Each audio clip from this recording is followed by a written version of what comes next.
गढ़ी यासीन आबादगारनि खे सारियुनि जो अघु मुनासिब रेट न मिलण ऐं सारियुनि जे फी मण ते गैर क़ानूनी कटौती ख़िलाफ़ आबादगार अॻवान अरसुल्ला खान सेलरो अॻवाणी में ॾाॾो खान पठान असगर जाफ़री खुदादाद खखरानी सोहेल खान पठान शाह मोहम्मद दीनारी अब्दुल कादिर जाफ़री बाराम खान रिंद समेत तालके जे सविन आबादगारनि रोड ते टायरनि खे बायूं ॾेई एहतजाज कयो।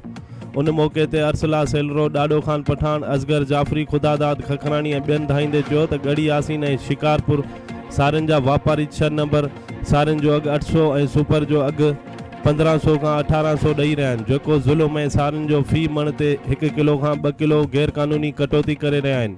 हिननि आला अख़्तियारनि खां घुर कई आहे त 6 नंबर सारियुनि जो अघु 1500 ऐं सुपर सारियुनि जो अघु 3000 मुक़ररु कयो वञे ऐं सारियुनि जे फी मण ते गैर क़ानूनी कटौती बंदि कराई वञे।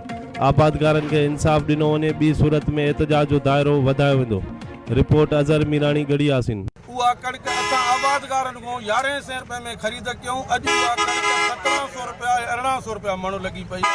इहो आबादगारनि सां सरासर ज़ुल्म आहे। हिन वक़्तु असांजे सिंध में जेके बि आगाटा फसल आहिनि उहे तबाह थी विया आहिनि, उहे पापड़ थी विया आहिनि। उन जे बावजूदि असां वटि मणकत घटि लथी आहे। असां जॾहिं खणी था अचूं राइस मिलरनि ॾे, उहे राइस मिलर असां खां हिन वक़्तु 1800 रुपया अहिड़ी शइ जो मण आहे। मुंहिंजे ख़्याल में पहिरियों दफ़ो इहो तारीख़ में एतिरो वधी आयो आहे माण्हू। उन जे बावजूदि हुननि खे इहो राइट आहे त जेतिरो कणिक जो पंहिंजो जेतिरो चांवर जो अघु हुजे उन खां 300 रुपया घटि साड़ीअ जो मण ख़रीद करिणो आहे। उन हिसाब सां 1500 मण असां आबादगारनि जो हक़ु आहे त असां खां ख़रीद कनि। उहो असां खां ख़रीद नथा कनि ऐं कंप्यूटर कांटे ते असां खां 1.5 किलो खां 2 किलो कट था कनि। उन खां पोइ जेके असांखे पैसा था ॾियनि त उन्हनि जी जेकी कमीशन आहे उहा बि असां खां थी कटी वञे।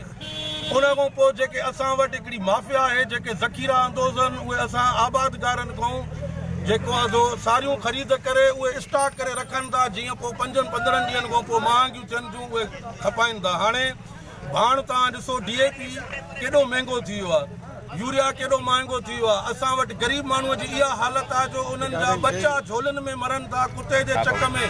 उन्हनि खे इहो पैसो कोन्हे त उहे उन्हनि जो किथे वञी प्राइवेट के इदारे में के अस्पताल में इलाजु कराए सघनि।